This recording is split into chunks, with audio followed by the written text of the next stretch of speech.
Ready to make a real impact every day?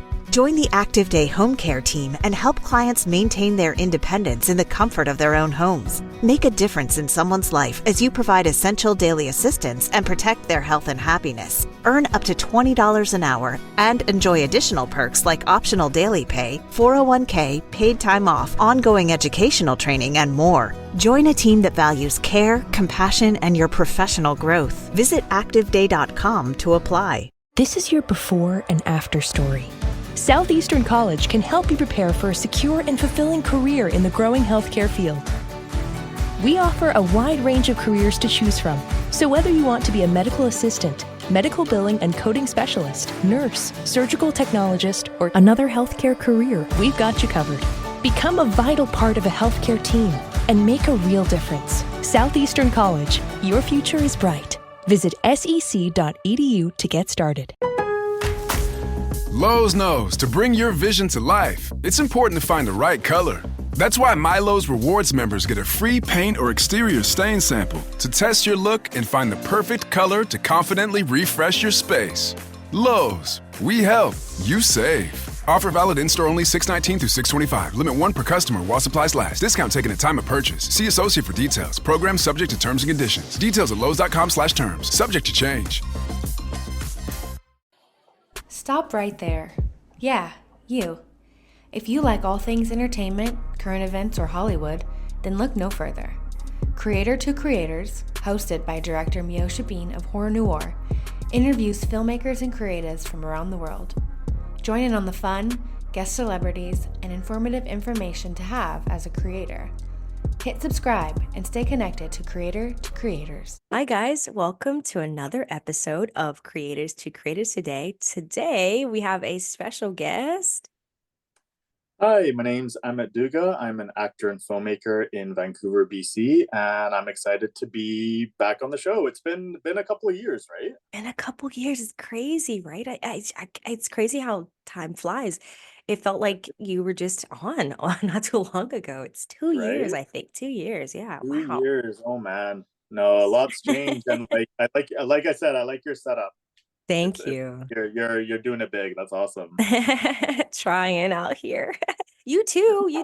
I'm sure a lot has happened since the 2 years since you've been on the show. But I love for new people that that are listening to the show, the new viewers and listeners. Please tell me a little bit about your childhood, just a little bit, and then kind of how you found your way into film and entertainment.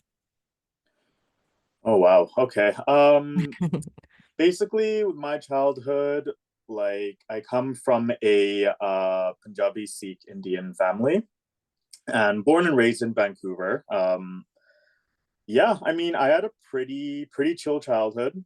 It was nice. Like, got to, I grew up with my older brother, and like it was my mom, my grandma, my grandpa who I lived with, and like usually it was one of those childhoods where it's like I got to do whatever I wanted. It's kind of nice. Like my mom had a rule, grandma and grandpa said no, let him do what he wants. So it was kind of chill, laid back like that. What was so funny was my older brother was like the outdoorsy one. And Okay. I always wanted to stay indoors. So like he would help like my grandpa mow the lawn and like do the gardening and all that. And then like through coincidence, he's now like a landscaper. Oh, So cool. and then with me, I'm like, I would rather sit inside, watch movies all day, play with like toys, reenact like scenes, and draw storyboards all day and like visual stories. And then yeah, I guess I'll be in the film industry. Why not, right? So it all kind of worked out, right? For It's sure. kind of nice because it's like I didn't own, like I have so many friends in film who've like owned cameras when they were like at young ages or teenagers, whatever. I didn't own a camera at all. Like I loved drawing a lot. So like, Mhm. but I wouldn't just draw like picture books. It would be like I said, like it would be storyboards. Oh. So almost like comic books. So it's like it would be like very visual, very hated reading novels. I was one of those types. I'm like, I don't want to imagine it. I want to see it. Yeah. Just seeing everything on paper or even on screen. Like I was just more of a visual person. And I think it was the movies that really got me into like loving film, I think, were big one was I don't know if you watch Disney Dinosaur, like made it was made Oh, in like it was an yes. older movie. Yeah. Oldie So but goodie. yeah, exactly. That movie like blew me away. And then there was a Bollywood movie called Bachelor starring Shah Rukh Khan. I don't know if you've heard of Shah I've Rukh. heard of Yeah, him. Oh yeah, yeah. Who he's very right? popular. Right. Right. Yes. So he Yes. his film was the first Bollywood movie I watched. So I'm like, oh wow, like the first movie, first character I can relate to like with my ethnicity, right? Yeah. So that kind of like got me into like film as well. But then I think one of the big ones was I don't know why my mom let me watch it. I think I was about 3 years old when I watched T2 for the first time. So 3? yeah, so like I was really young and like she thought I would get scared, but no, I was like the robots and like all the killing and everything that Yeah. like I loved it, right? This isn't the stuff we would see on Treehouse TV, right? So Right. that really like I think that was above all is what blew me away the most because it's like as a young kid you're not used to seeing those kind of things on screen, right? You're used to watching like all the kid shows and stuff like that. Right. So I like after that like I started loving like violence and like writing a lot of violent stories. Even growing up in elementary school, some of the teachers, because we had like activities where we would like make storybooks and stuff like that and hand them in to our teachers. So then my some of my teachers would read my stuff and be like, okay. So then I think they put it in my report card and they might have had a talk with like my mom at one point. They're like, yeah, it's like everything okay at home. His stories are violent and bloody. And she's like, okay, something's got to be done about it. So then she tried to like say, oh, you can't just watch like violent movies. You have to Yeah. watch, everything, right? And it's so funny. She even says that now, but I'm like, and obviously when you're in film, just like as an actor, you need to be open to everything. Yeah.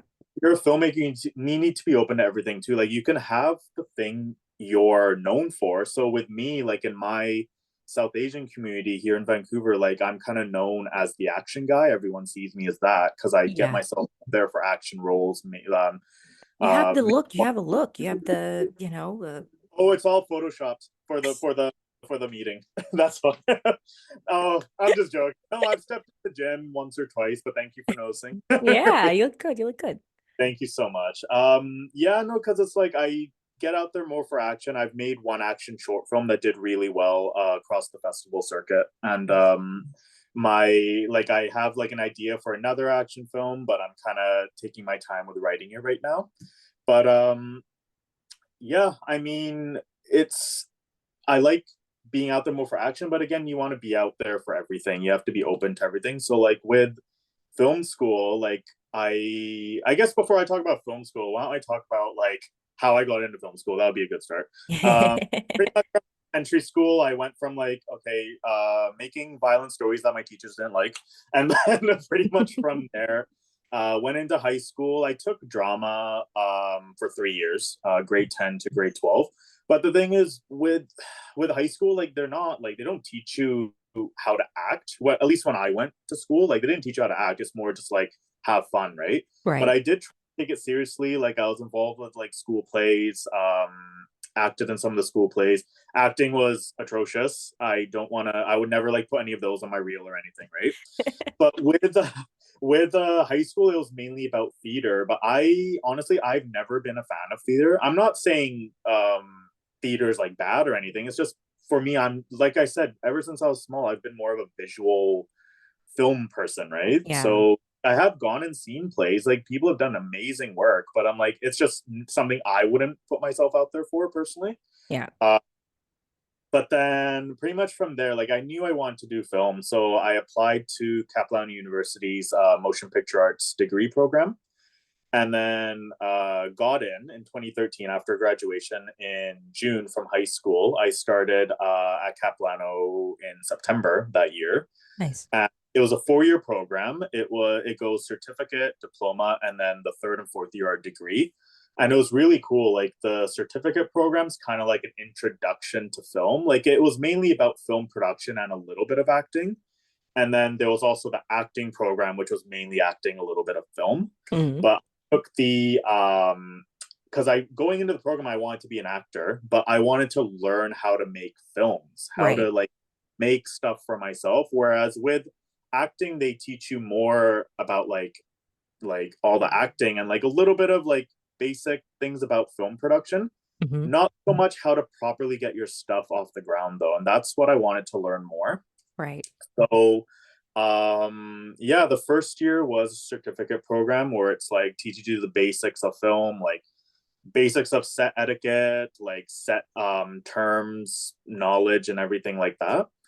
And then second year was about just a little bit advanced of overall general set. So it's like it talks about like directing, writing, director DPing, sorry, and like how to light, sound. Like it's just a bit more advanced. But it was second year where I actually made my first short film.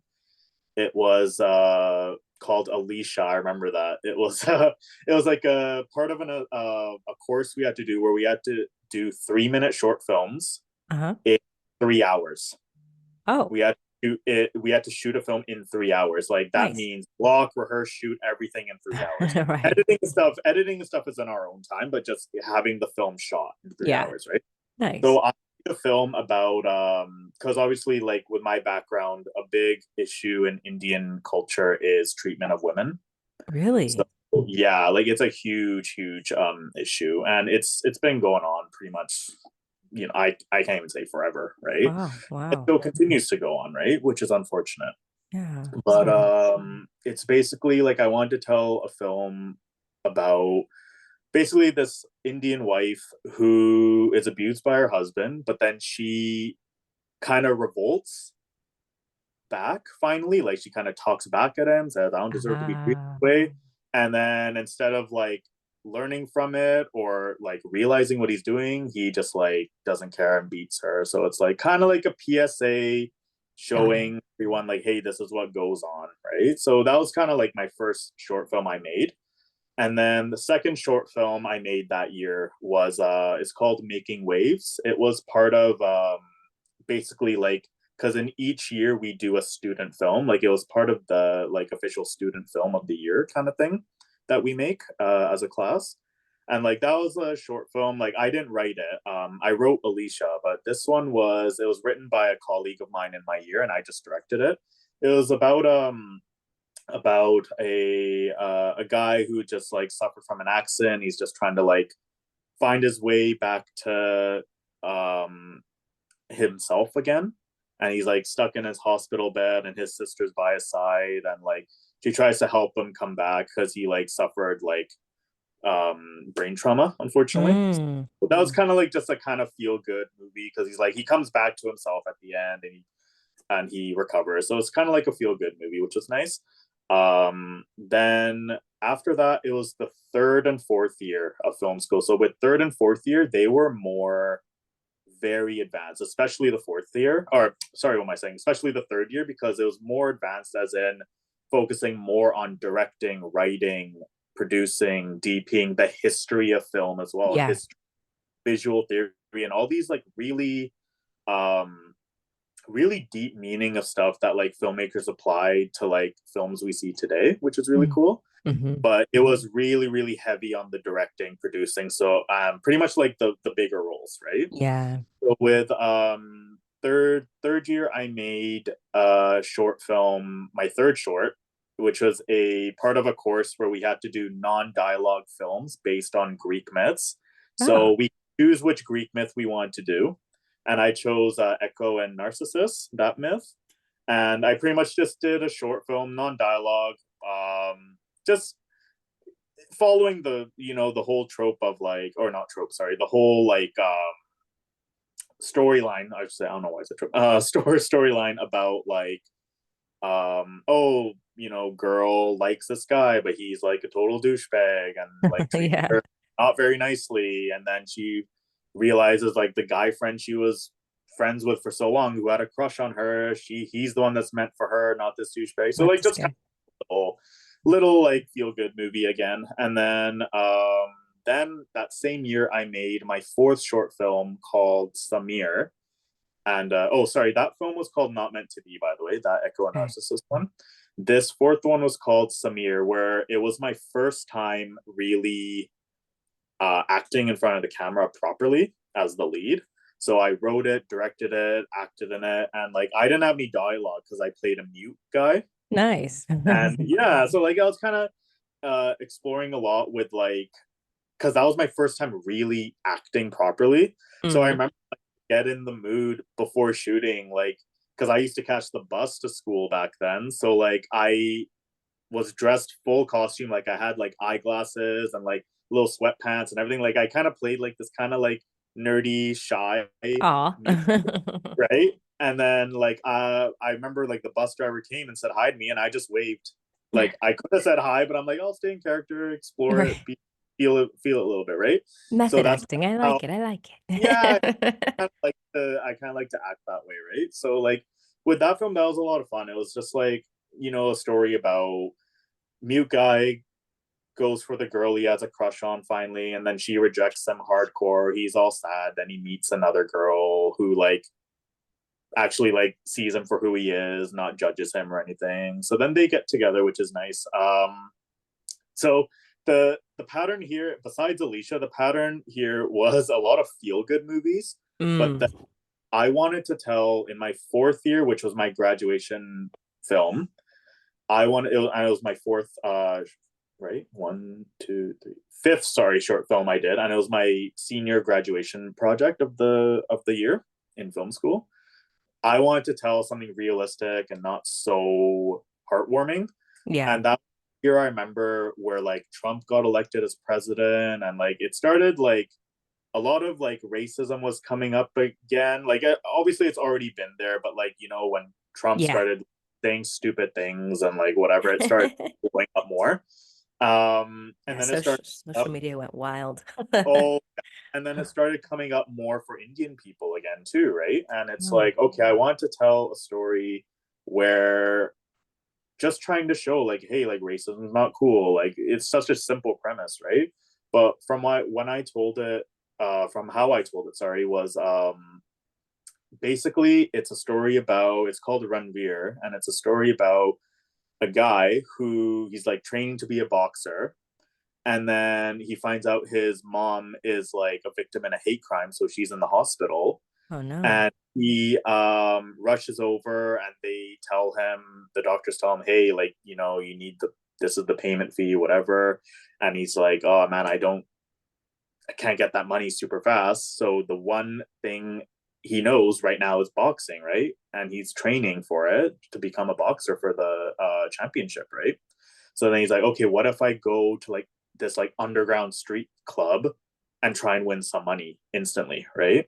So then basically he goes into this like street club underground that's like run by like these racist like white supremacists, Oh and man. like fights this guy, and he gets beaten up and he loses the fight. His mom dies because he couldn't Jeez. pay, right? And then he becomes this hateful person. Like he goes from this like kind, hardworking person to now this hateful person who like wants to go back to that club and everything, right? So with that story, I wanted to show that when you're like almost like when you're stuck in a bubble, like when you're stuck in a negative space, it kind of can drive you insane, right? So I wanted to show like here's this guy, like kind-hearted, hardworking, going for his goals, Yeah. and then it's almost like he's lost everything because of this trauma that's happened, right? This like issue, this accident, whatever you want to call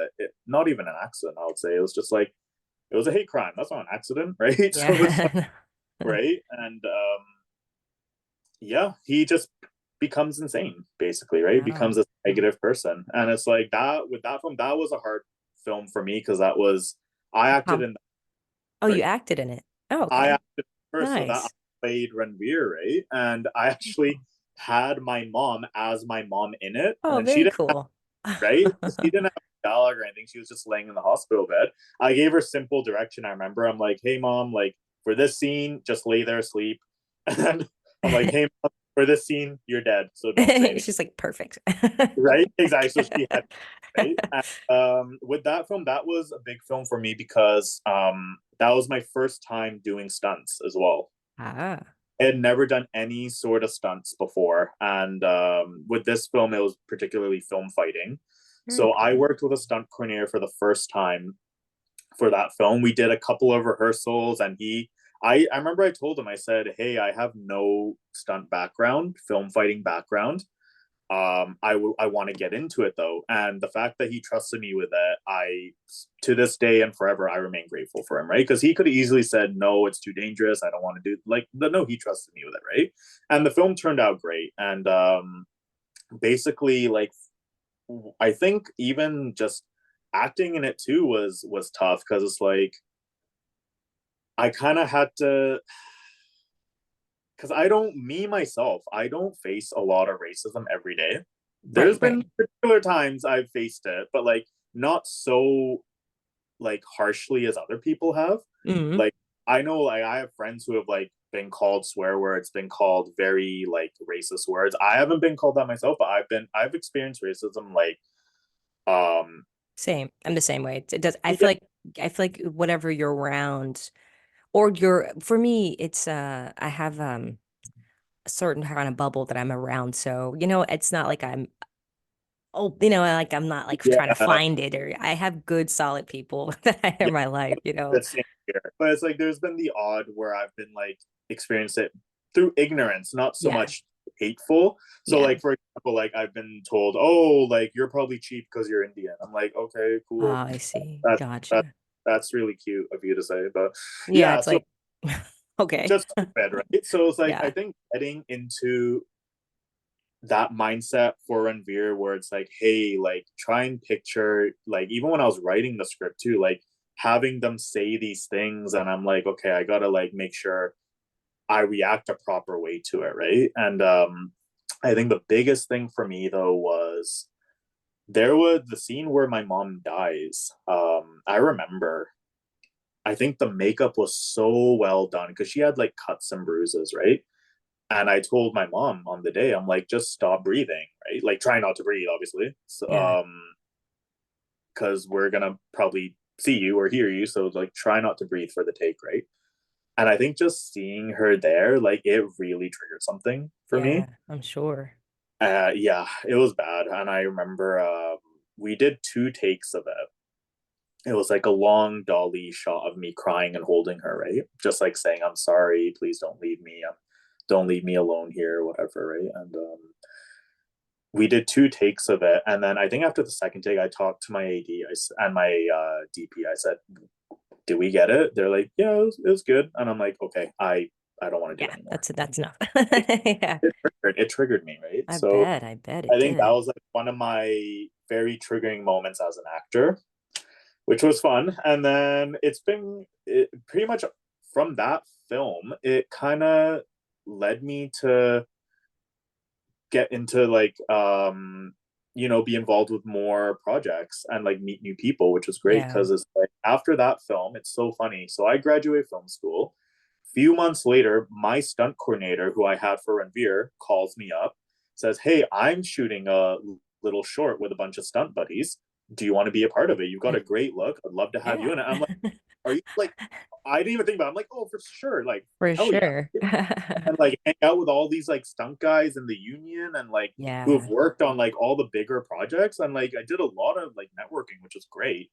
And it was like a simple stunt he wanted me to do. Like he was like going around the warehouse, like shooting all these like thugs.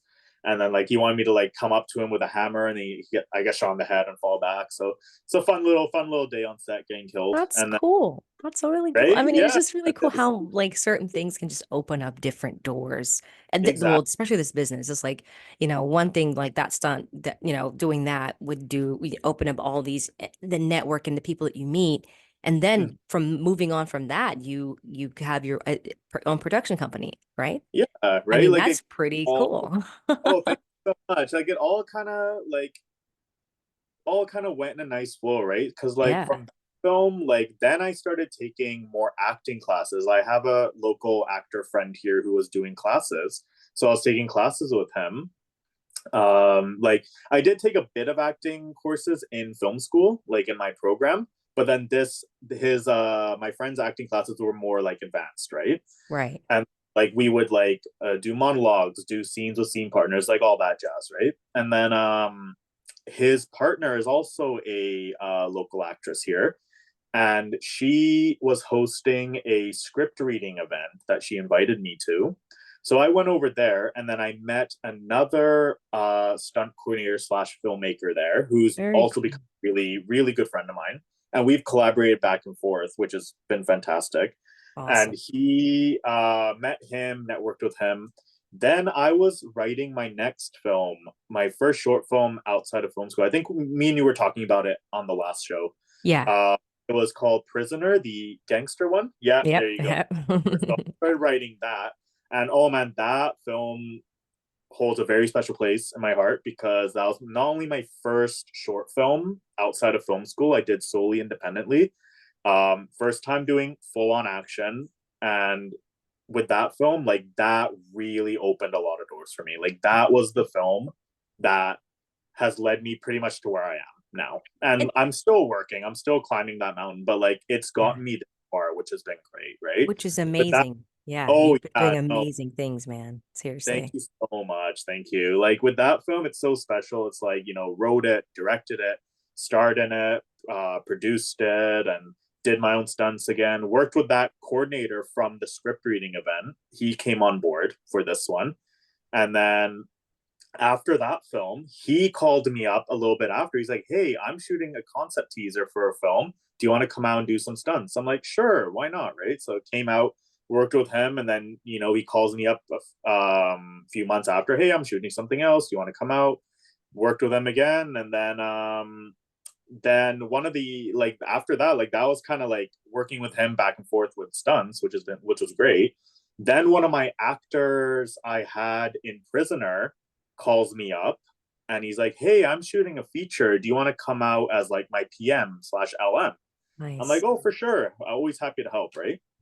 Especially when it's South Asian based projects, because with Boundless Line Productions, that's kind of The focal the point kind of like that's the focal point. It's all South Asian gotcha. stories, and like it doesn't have to be like South Asian characters with a South Asian story. It can be like, if it is fantastic, but if Yeah. it's like takes place in like you know like even if it's like South Asian characters with other actors of other ethnicities and stuff, like that's perfectly fine with Gotcha. me, as long as the lead is South Asian. So as long as we're Gotcha. following South Asian lead, that's kind of like the focal point of Boundless Line. And like I like to have it primarily action, but again, I'm open to like other genres. Like I've produced through Boundless Line, like I produced a thriller, I produced a drama. So it's like Nice. um we're going to be producing a horror soon. So it's like all South Asian based though. So that's Love kind of like that. the fun thing, which is nice. But yeah, like pretty much after my friend who was an actor in Prisoner, he called me up. I PM'd and LM'd his indie feature he was doing. Then I met like a lot of great people who are now friends of mine and crew of mine actually from that film. They called me up after like, "Hey," because like I was telling them I like, "Oh, I have stunt experience and everything, right?" Yeah.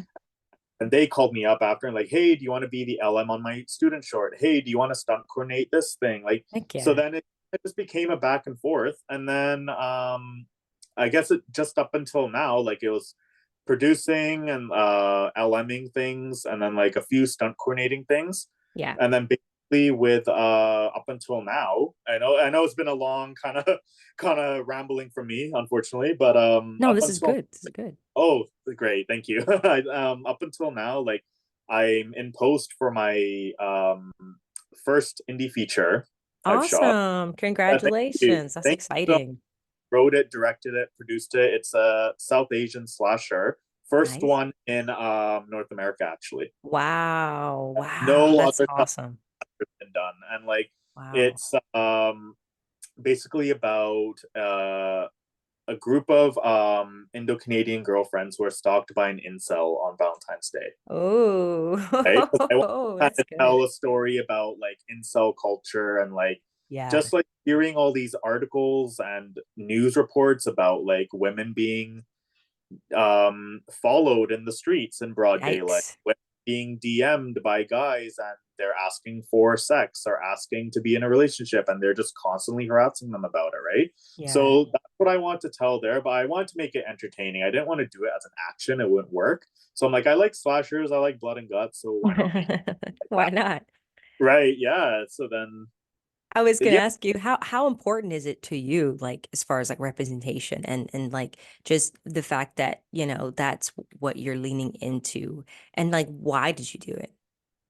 I think with representation, it's really important to me because I think it's fantastic because in Canada now, and even in America, like things are starting to change.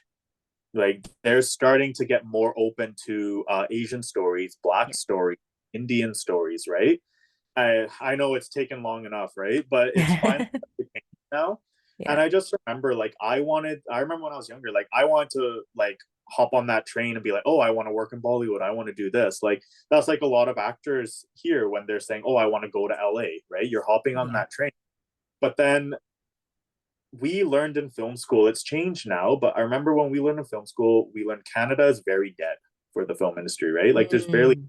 here.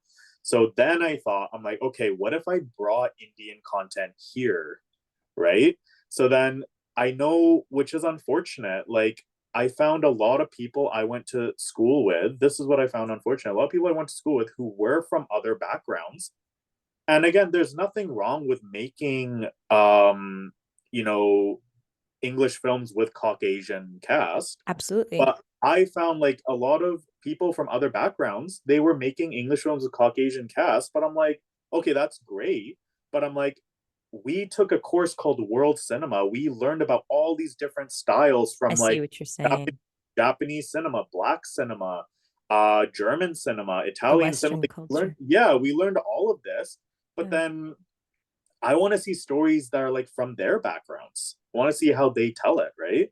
So Got I it. think that for me is important because I'm like, I want to bring, I'm very proud of my culture and background. So I want to Good. bring that to everyone to share, right? So That's like awesome. some of my films have been English with Caucasian, just Caucasian cast, right? But and obviously I'm always open to working with like Caucasian actors, Black actors, everyone, right? But I think with me and especially through Balance Line, like I was saying before, primarily the main character should be South Asian, like who Yeah. we follow, Yeah. because I'm just trying to like I'm trying to break a barrier. I'm trying to Yeah, I think that's good, and you're doing a fantastic job, and good for you. And it's not in a, and I like that, you want to share that. It's just like what Jordan Peele is doing, well, exactly, yeah, exactly. using his platform, and people are like, oh, he hates other people of cult. I'm like, no, no, No, if not you at all. actually look into his history, his mom is, white and his dad is black. He just wants Yeah, to tell stories yeah. from a different perspective. And I think that's beautiful. And that's exactly it. Like, because I've had a former friend who was an actor.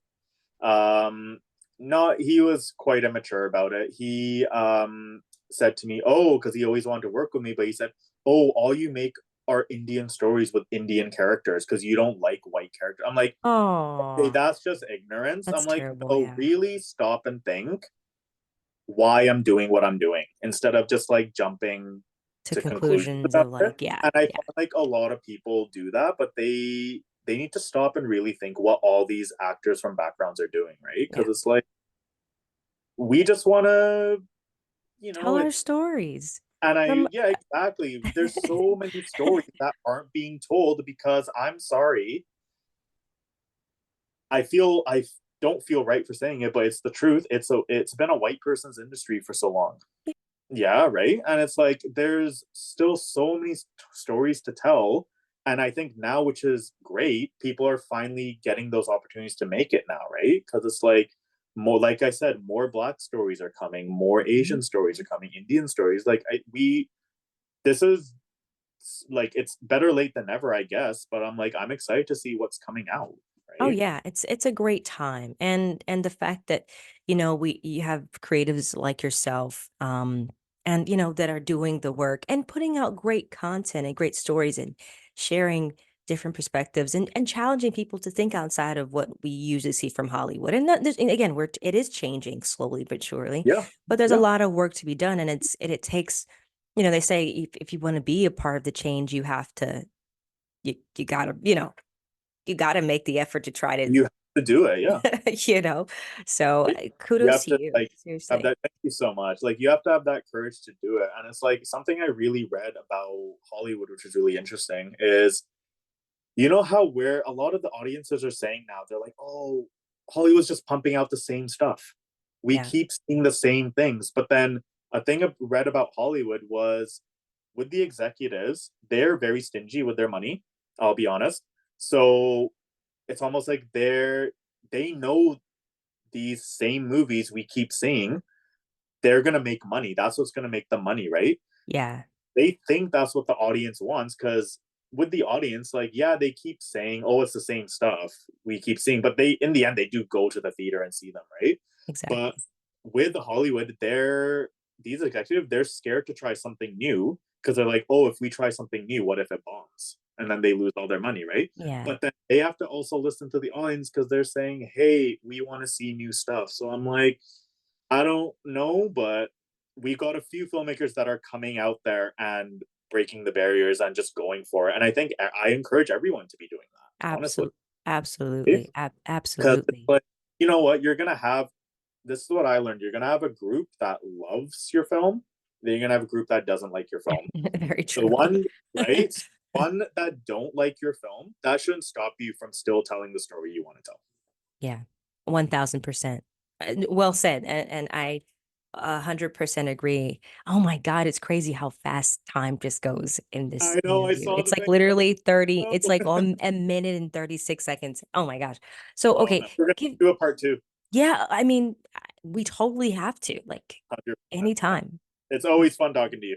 You too, you too, you too. Oh, where can people find you on social media to follow all the things that you have coming up? Thank you so much. Great. Oh, Yeah. oh yeah. Oh, Oh, sorry. Did you ask me? Oh, yeah. sorry. Sorry about I think you like cut out a bit. I just Oh, heard. sorry. It's all good. No, yeah, like everyone can find me on Instagram, Amit Dhuga, AmitDhuga, and I also have my Boundless Lion Productions page on Instagram, which is BOUNDLESSLION Productions. I'll just say that everyone knows how to spell that. Hopefully, uh, bit of a mouthful. I'm sorry, but yeah, you can find me on there. I'm primarily on Instagram more. Like I am on Facebook. I don't really use it that much, but primarily on Instagram. I'm constantly trying to put up as much content as I can, especially updates for film. With my personal page, I'm kind of showing just whatever, fitness things, film, personal life, whatever. It's through Balance Line. I'm showing pretty much updates on projects and what's to come, and I have the link to the Balance Line website in there as well. So yeah, come Go, check it go out. follow. Thank you Great, so much for coming on. You're thank you amazing. so much. I mean, you too. Yeah, we definitely have to do a part two soon, though, for sure. Definitely, definitely. Anytime, anytime. Sure. Yeah, I'll definitely message you after this. Thank you all for listening to this episode. Make sure you rate, comment, and subscribe. And always remember to live, love, laugh.